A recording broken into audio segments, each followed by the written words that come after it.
नमस्कार। आज हमारे चैनल के लिए एक विशेष अवसर है। आज हमारे साथ जो शख्सियत मौजूद हैं, ये किसी परिचय के मोहताज नहीं हैं। धर्म, अध्यात्म, राष्ट्रवाद और कानून की सेवा पिछले 35-40 सालों से लगातार कर रहे हैं और वकालत पेशे से जुड़े होने के बावजूद धर्म के प्रति जितनी निष्ठा इनके अंदर है, शायद ही पटना उच्च न्यायालय में किसी अधिवक्ता और न्यायाधीश को होगी। अभी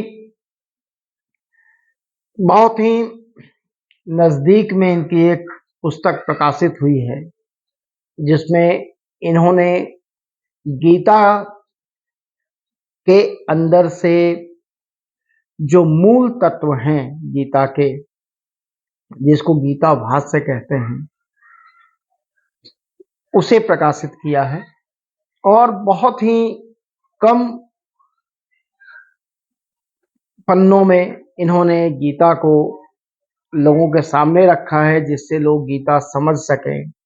और केवल गीता ही नहीं, इन्होंने वेदों से, मनुस्मृति से और भी कई ग्रंथों से इसमें उसके निचोड़ को रखा है।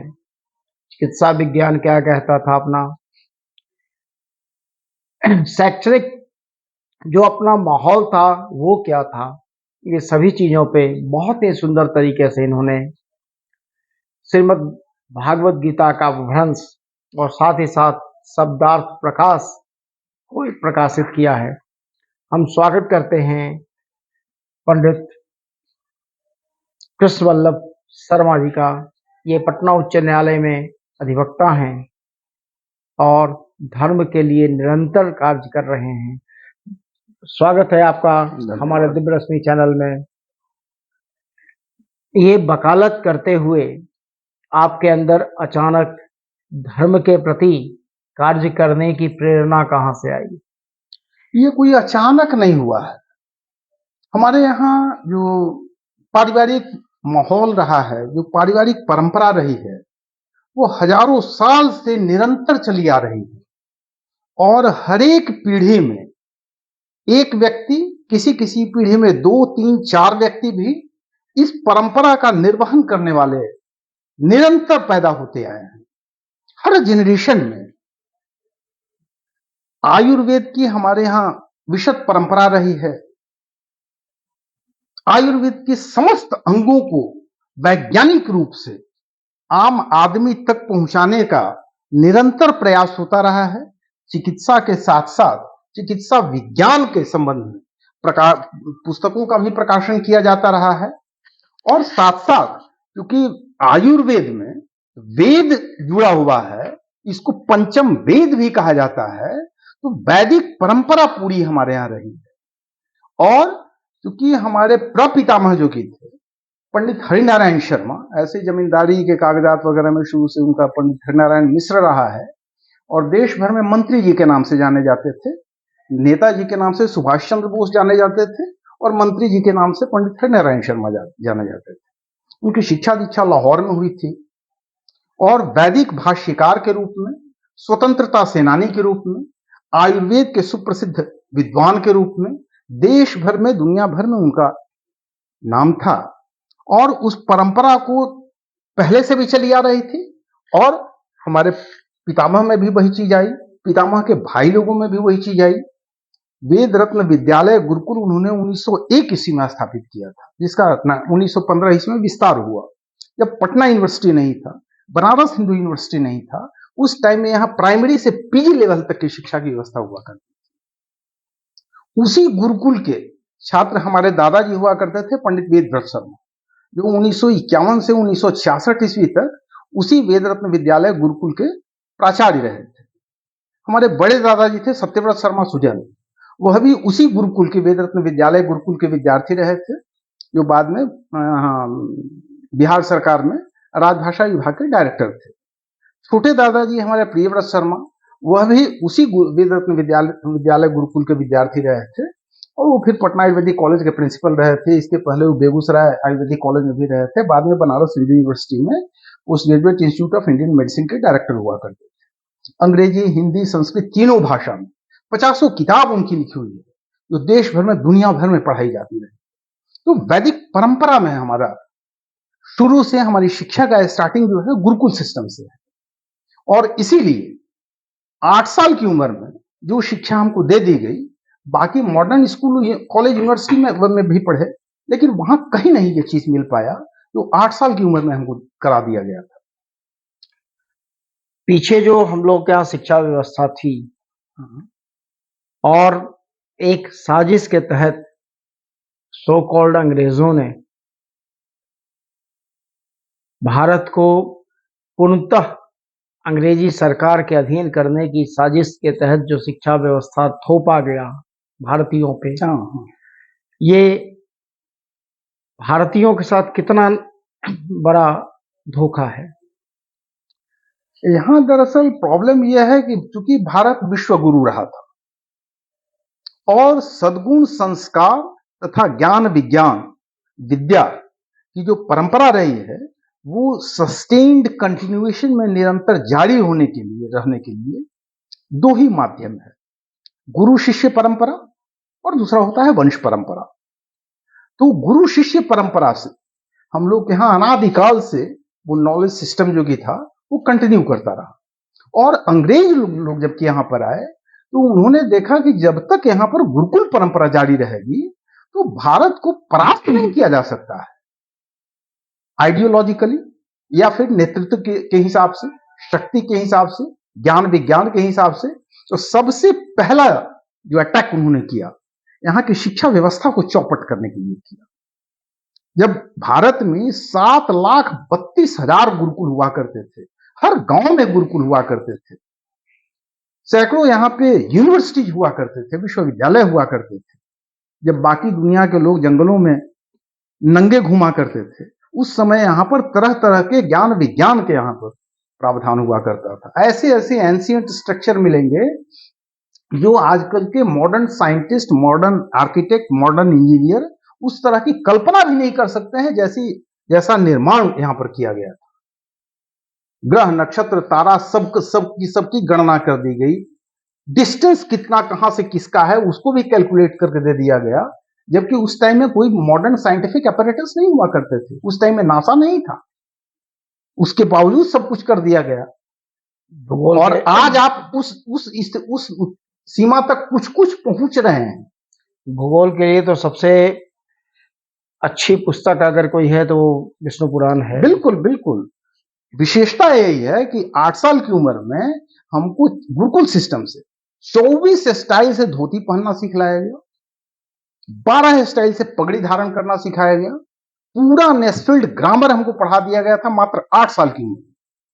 Times of India, Hindustan times, the Hindu, Indian nation भी आता था, 4 अखबार हमारे घर में आता था। चारों अखबार धड़ल्ले से हम 8 साल की उम्र में पढ़ा करते थे। और जो विष्णु पुराण की आप बात कर रहे हैं, विष्णु पुराण, चूंकि पिताजी हमारे अनन्य भक्त थे, पूरे परिवार के लोग, छोटे दादाजी, बड़े दादाजी, हमारे पिताजी कृष्ण के अनन्य भक्त हुआ करते थे। हम लोग के घर के आगे 1 एकड़ का गार्डन हुआ करता था। उस गार्डन में क्या पता कब से लगा हुआ था और बार बार एक पेड़ समाप्त होता था फिर दूसरा वहां पे रोप दिया जाता था। तो कदम का पेड़ हमेशा हमारे यहाँ रहा, उसी कदम के पेड़ के नीचे खेल करके हम बड़े हुए। और विष्णु पुराण हमको 8 साल की उम्र में पढ़ा दिया गया था। नाना जी भी बहुत बड़े स्कॉलर हुआ करते थे, वो हमको शिव पुराण पूरा पढ़ा दिए। तो इस सब के उसका असर ये हुआ कि अजीब तरह के माहौल में हमारा लालन पालन हुआ। घर के अंदर वैदिक परंपरा थी और घर से बाहर जो माहौल था, क्योंकि दानापुर रेलवे स्टेशन के बगल में मुस्तफापुर करके है, जो प्राचीन काल में कुसुमपुर कहलाता था, मुगल काल में उसका नामकरण मुस्तफापुर कर दिया गया है। तो दानापुर रेलवे स्टेशन के जस्ट बगल में है, मेन कैंट रोड के किनारे है, जो न शहर है न देहात है।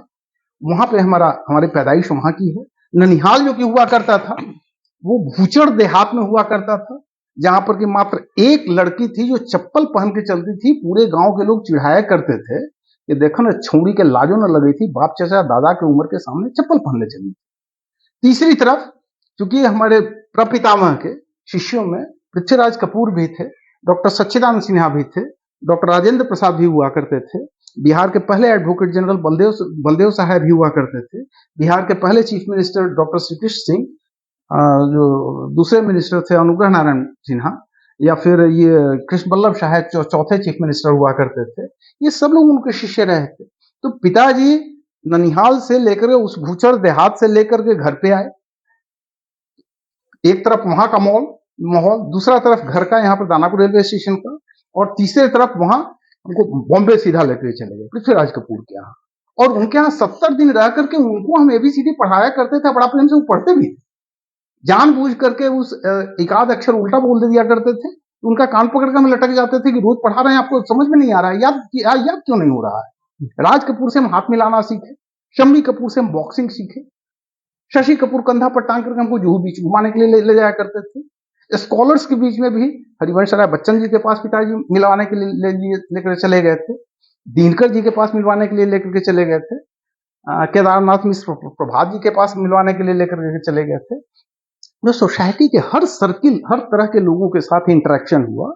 एक तरफ विद्वत्ता की परंपरा घर के अंदर थी, और घर के बाहर का जो माहौल था, 250 जीपीएम की स्पीड से बात करना बड़े गर्व की बात समझी जाती थी। 250 गाली पर मिनट।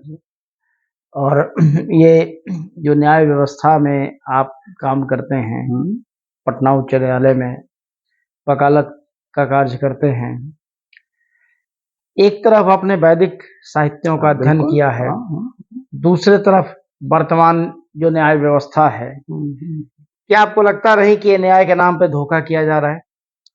बिल्कुल 100%। भारत में जो न्याय व्यवस्था थी वो एक तो कि तुरंत शीघ्र तुरंत न्याय किया जाता था, त्वरित न्याय प्रणाली थी।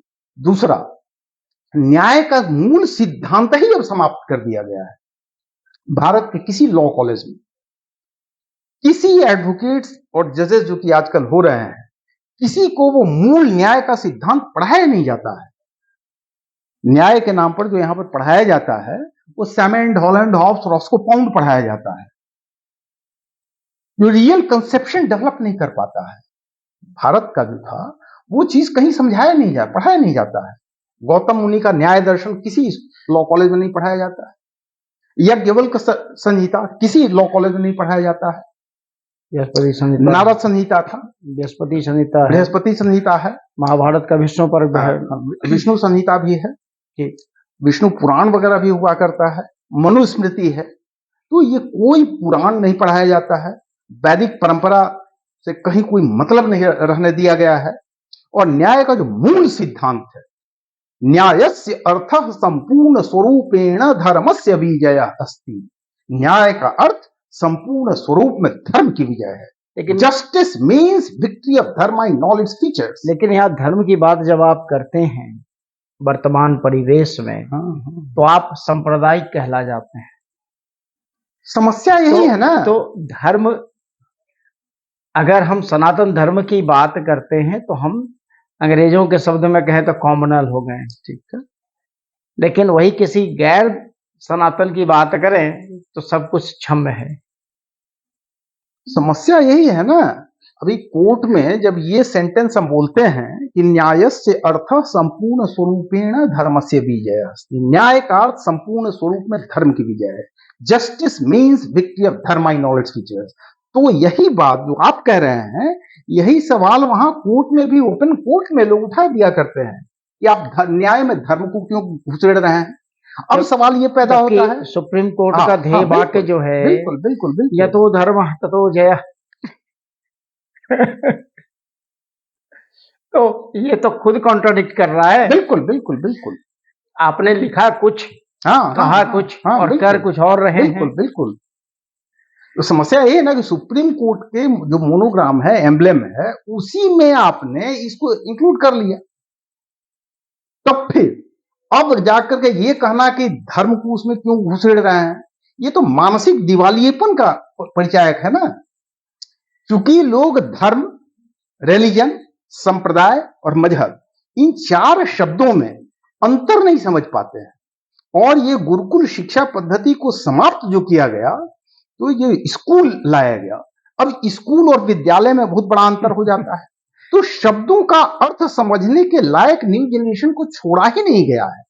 शब्दों का अर्थ लोग नहीं समझ पाते हैं।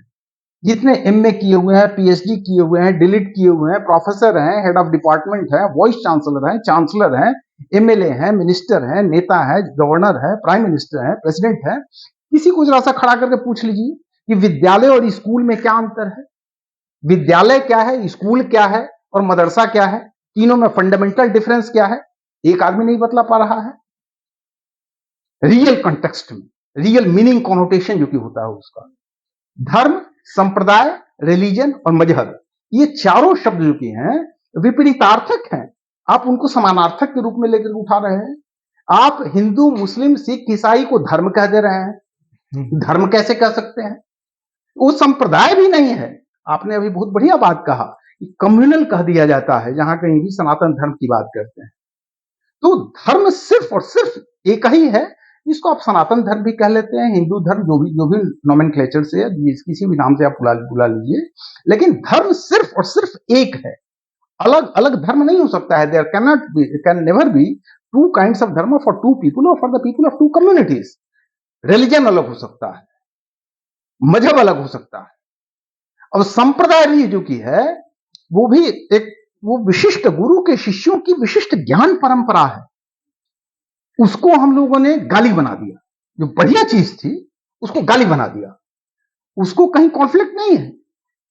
यहाँ पे जो संप्रदाय हुआ करते थे, परंपरा जो है गुरु की, हाँ, वो पर्टिकुलर दार्शनिक सिद्धांत थे। जैमिनी मुनि के थे, कपिल मुनि के थे, पतंजलि मुनि के थे, या फिर शंकराचार्य के हुआ करते थे शिष्य, रामानुज के शिष्य हुआ करते थे, रामानुज जी के शिष्य हुआ करते थे। इवन मुस्लिम स्कॉलर थे, बहुत बड़े संत थे, कबीर दास, उनके भी शिष्य हुआ करते थे। कबीर दास मुस्लिम नहीं थे, हिंदू थे। खैर जो भी रहे, क्योंकि उनके गुरु भी तो ब्राह्मण ही थे ना, रामानंद जी। फिर देखिए संत रैदास, जो कहने के लिए चमार भी थे, और केवल कहने वाले नहीं थे। आज के जैसा केवल जन्म नहीं लिए थे, बल्कि आखिर तक जूता सिलने का ही काम करते रहे, और उसके बावजूद उनको परम सिद्धि प्राप्त हुई।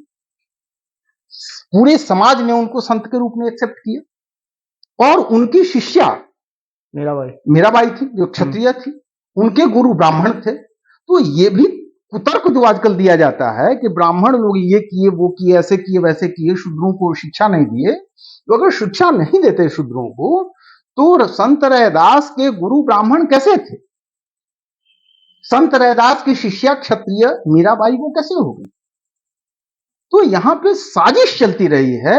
बहुत बढ़िया पुराना एक गाना था, हर जगह पे सुनने के लिए मिलता है, अच्छों को बुरा साबित करना दुनिया की पुरानी आदत है। तो मूल चीज को लोग समझता नहीं, वो पटांग बात बोलता है। इसी प्रकार से जिस तरह से विद्यालयों में है, ठीक उसी प्रकार से वैवाहिक परंपरा में भी शब्दों का भेद बहुत बड़ा है। बिल्कुल बिल्कुल। सनातन धर्म में जो विवाह है उसका विच्छेद कहीं नहीं लिखा है, जबकि मैरिज और निकाह में कॉन्ट्रैक्ट पहले से अवेलेबल है।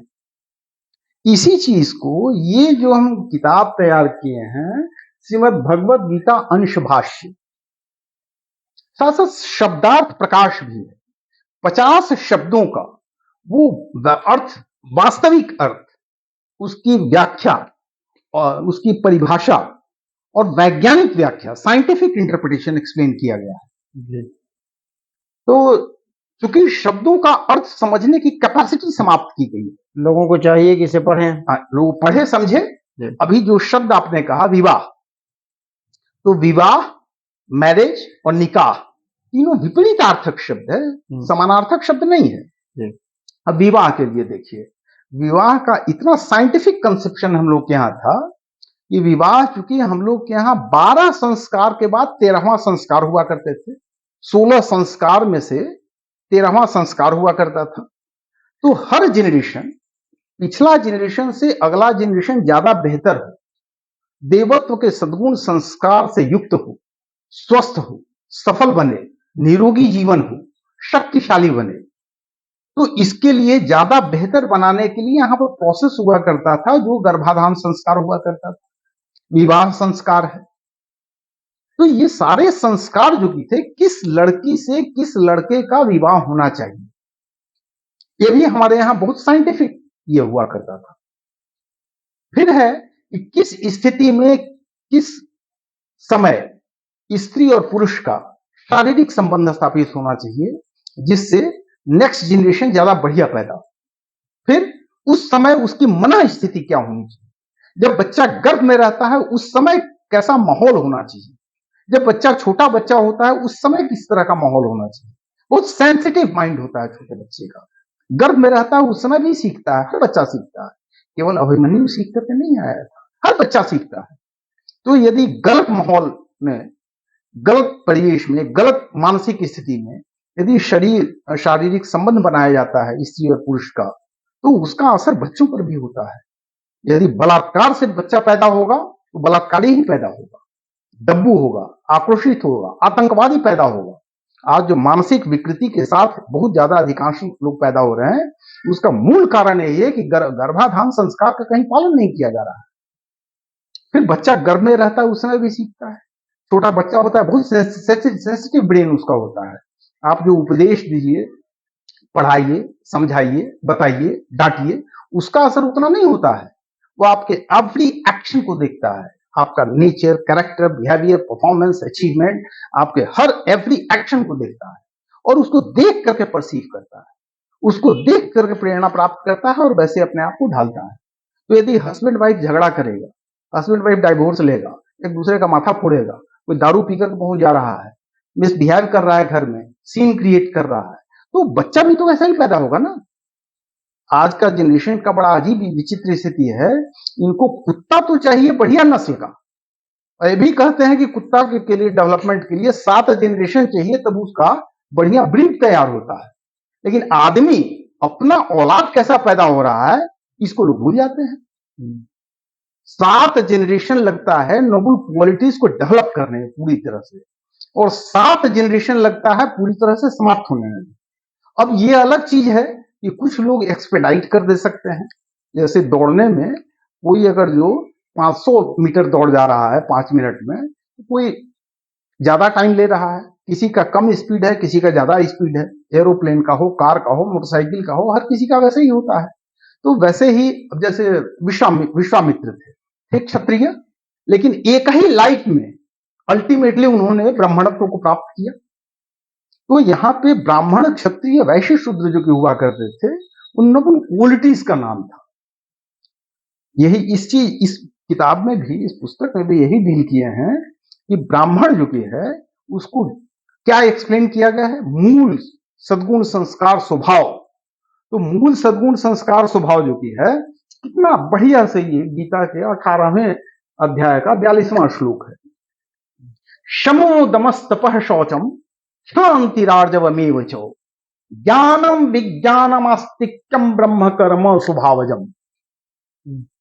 अब लोग मूल शब्द का अर्थ नहीं समझ पाते हैं, और इस तरह का साइंटिफिक इंटरप्रिटेशन न तो आपको गीता प्रेस गोरखपुर से जो की किताब छपती है उसमें वो साइंटिफिक इंटरप्रिटेशन एक्सप्लेन किया गया है, ना इस्कॉन मंदिर वाले लोग भी खूब छापा करते हैं। ये तो इस्कॉन का गीता तो केवल गीता के साथ मजाक है। हाँ बिल्कुल। फिर डॉक्टर राधाकृष्णन का भी इंटरप्रिटेशन है, प्रेसिडेंट ऑफ इंडिया हुआ करते, तो भाष्य है उनका। हाँ ठीक है, भाष्य है, लेकिन कृष्ण के का जो चेतना स्तर था जी, उस चेतना के स्तर तक जाकर के और भारतीय सभ्यता संस्कृति को संपूर्ण स्वरूप में एक्सप्लेन किया जा सके, ईच एंड एवरी वर्ड को, उस तरीके की कहीं भाष्य हमको मिल नहीं रहा था।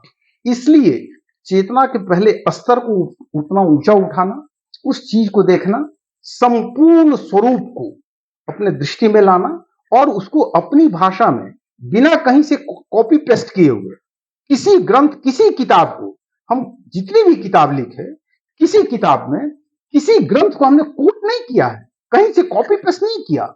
आपके अनुसार जो आपने लिखा या गीता के अनुसार जो भगवान ने कहा कि ब्राह्मणों का ये कर्तव्य है, क्षत्रियों का ये कर्तव्य है, वैश्यों का ये कर्तव्य है, शूद्रों का ये कर्तव्य है, क्या आपको लगता है कि आज वर्तमान परिवेश में कोई भी अपने कर्तव्य का निर्वहन कर रहा है? बिल्कुल नहीं। सबसे पहले तो उसका मूल स्वभाव जो होना चाहिए, मूल स्वभाव ही नहीं आ रहा है। गीता में अभी जो श्लोक है, ये मूल स्वभाव की बात कर रहे हैं ना। समू ब्राह्मण का है, उसके ऊपर में है ब्राह्मण क्षत्रिय विषाम शूद्राणाम च परंतप कर्माणि प्रविभक्तानि स्वभाव प्रभवैर गुण। हे परंतप ब्राह्मण क्षत्रिय और वैश्यों के तथा शूद्रों के कर्म उनके मूल स्वभाव से उत्पन्न गुणों द्वारा विभक्त किए गए हैं। और मूल स्वभाव गुण को ब्राह्मण का यहां पर है शमो दमस तपः शौचम शांति राजवमेव च ज्ञानम विज्ञानम आस्तिक्यम ब्रह्म कर्म स्वभावजम। अब इसका पूरा जब इंटरप्रेट करेंगे तो थोड़ा सा ज्यादा टाइम लग जाएगा, लेकिन एक शब्द को केवल देखिए। इसमें शौच शब्द आया ना, शमो दमस तपः शौचम। अब शौच केवल हम शौच लिख करके छोड़ देते शॉर्टकट में, तो आम आदमी क्या समझ पाता? शौच को तो आजकल शौचालय से रिलेट कर दिया गया है। यहां शौच का अर्थ यह है कि नित्य त्याज्य मानसिक मल कहा गया है। उसको डेली के डेली प्रतिदिन सुबह सुबह स्नान ध्यान किया जाता है ना। तो स्नान ध्यान जबकि ईश्वर का ध्यान करना है तो उसको शुद्धिकरण करना है अपने आप को। वो आभ्यंतर शौच और बाह्य शौच होता है। तो आभ्यंतर शौच भीतरी शुद्धि के लिए, इन दुर्गुणों से मुक्ति के लिए कहा गया है शौच शब्द है। ईर्ष्या, द्वेष, क्रोध, लोभ, पूर्वाग्रह, पक्षपात, घृणा, मोह, भय और अहंकार, इन सबसे अपने आप को मुक्त कर लेना है। अदरवाइज आपको होगा, वही भोजपुर का एक गायक था, बड़ा बढ़िया वो दिया था, बहुत पॉपुलर उसका गीत हुआ था, गए मंदिर में पूजा करने ध्यान लगाए जूता का। तो कंसंट्रेशन ऑफ माइंड के लिए साथ साथ वात पित्त कफ तीनों बैलेंस रहे, इसके लिए भी जरूरी है इन 10 दुर्गुणों से मुक्त होना। ईर्ष्या, द्वेष, क्रोध, लोभ, पूर्वाग्रह, पक्षपात, घृणा, मोह, भय, अहंकार। और स्वस्थ सफल सुखमय जीवन के लिए साथ साथ 12 सद्गुण को धारण करना होता है। ये इसके पृष्ठ संख्या 6 में वर्णित है। नित्य धारणीय 12 सद्गुण है। पहला धैर्य, मतलब ये धीरज है, पेशेंस। दूसरा है धृति, दृढ़ निश्चय, पक्का इरादा, फौलादी इच्छा शक्ति, form determination, form conviction, iron will. तीसरा है दम, मतलब संयम, आत्मनियंत्रण, स्व अनुशासन, सेल्फ डिसिप्लिन, सेल्फ कंट्रोल। फिर दया, क्षमा, प्रेम, परोपकार, विनम्रता, निर्भीकता, साहस, अध्यवसाय और विश्व बंधुत्व। तो सवाल ये पैदा होता है कि आजकल जो तथाकथित रूप से अपने आप को जन्मना और कर्मणा ब्राह्मण के रूप में जो टसल चल रहा है, लोग तर्क वितर्क कुतर्क किया करते हैं, इनमें से जो अपने आप को जन्मना कहते हो या कर्मणा कहते हो, क्या कोई भी इन 10 दुर्गुणों से मुक्त है? ईर्ष्या, द्वेष, क्रोध, लोभ, पूर्वाग्रह, पक्षपात, घृणा, मोह, भय, अहंकार। क्या वह इन 12 सद्गुण को धारण कर रहा है? धैर्य, धृति, दम, दया, क्षमा, प्रेम, परोपकार, विनम्रता, निर्भीकता, साहस, अध्यवसाय, विश्व बंधुत्व। हम तो ताबड़तोड़ बोलते चले जा रहे हैं, क्योंकि गुरुकुल सिस्टम से हमारी शिक्षा का स्टार्टिंग हुआ है। नाम इसमें कितने लोग जानते हैं? जो संस्कार लाना है, तो 16 संस्कार का नाम कितना लोग जानते हैं? पालन क्या करेंगे? इसीलिए मानसिक विकृति से ग्रस्त बच्चे पैदा हो रहे हैं। उनके माता पिता ही नहीं जानते हैं, तो बच्चों को कहां से देंगे? प्राचीन काल में यही स्थिति नहीं थी। 3 जनरेशन तक यही स्थिति नहीं थी। जब से गुरुकुल सिस्टम पूरी तरह से समाप्त किया गया, उसका ये इफेक्ट आया है। फिर था कि कुछ समय तक गुरु शिष्य परंपरा तो उधर तो समाप्त किया गया गुरुकुल से, लेकिन वंश परंपरा काफी हद तक कुछ लोग कंटिन्यू किए, लेकिन अब वह भी विकृत होता चला गया।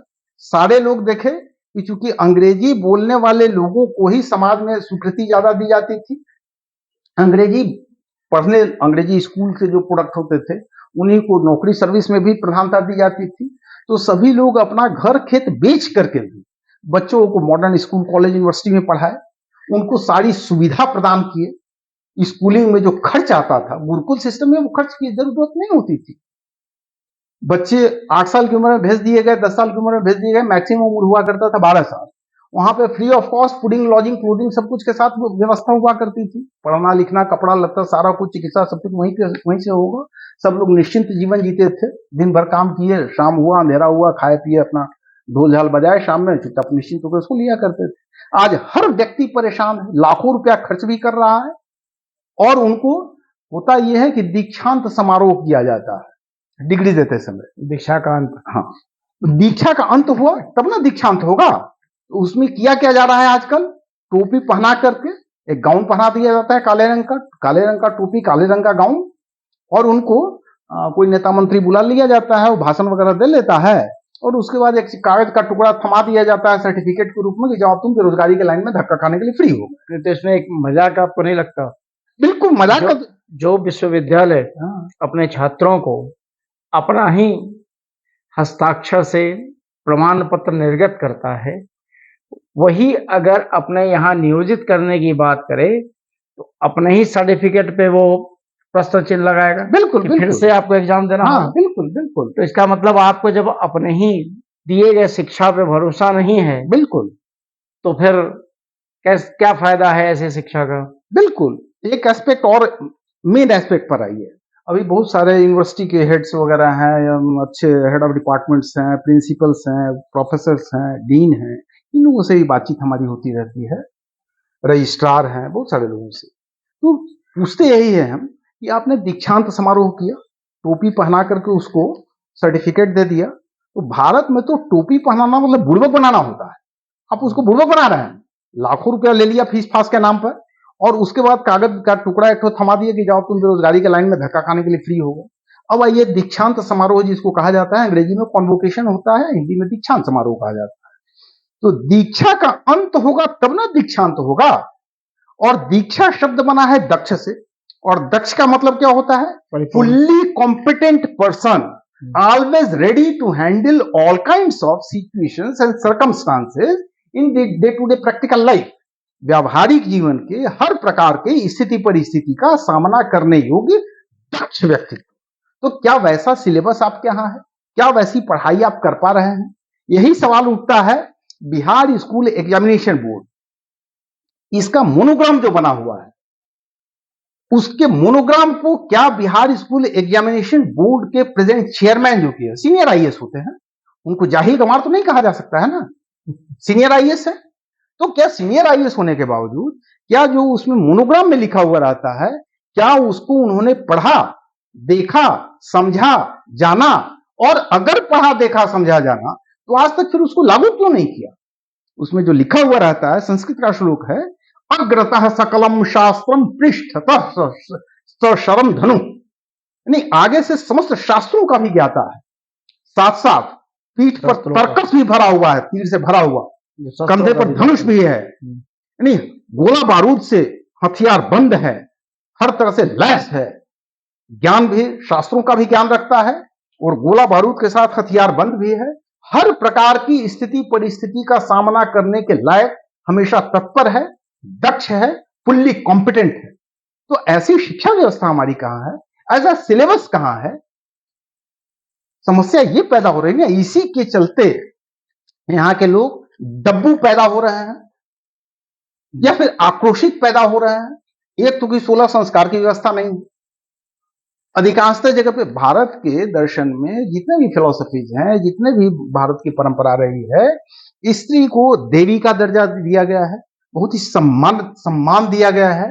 और किसी भी ग्रंथ में देख लीजिएगा, भारत में कभी बलात्कार की परंपरा नहीं रही है।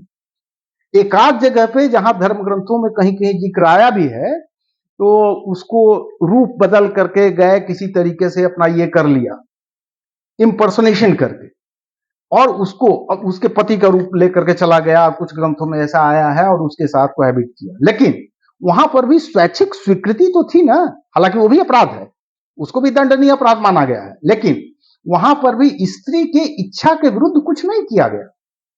भारत में कभी भी ये परंपरा नहीं रही। स्त्री को आप समझा सकते हैं, उसको कुछ बिगड़ सकते हैं, लेकिन उसके इच्छा के विरुद्ध शारीरिक संपर्क नहीं करना है। भारत में कभी बलात्कार की परंपरा नहीं रही है। ये विदेशियों की, म्लेच्छों की परंपरा रही है, जो आज भारत में देखते हैं। अखबार देख लीजिए, डाटा देख लीजिए, स्टैटिस्टिकल डाटा देख लीजिए कि ये प्रतिदिन कितने बलात्कार हो रहे हैं। ये भारत की तो परंपरा नहीं रही थी, और इसीलिए यहां पर बलात्कार की पैदाइश जो की है, वो बलात्कार ही होगा, मानसिक विकृति से ग्रस्त होगा, दब्बू होगा, आक्रोशित होगा, आतंकवादी होगा, उग्रवादी पैदा होगा। इसलिए जनरेशन ऐसा खराब हो रहा है। जी। उम्मीद करते हैं कि आपने आज के वर्तमान पीढ़ी को एक बहुत ही अच्छी शिक्षापूर्ण ग्रंथ दिया है, जो कम पेज में भी है और लोग पढ़ेंगे तो ज्ञान विकसित होगा और अपने चारित्रिक, मानसिक और शारीरिक विकास कर पाएंगे।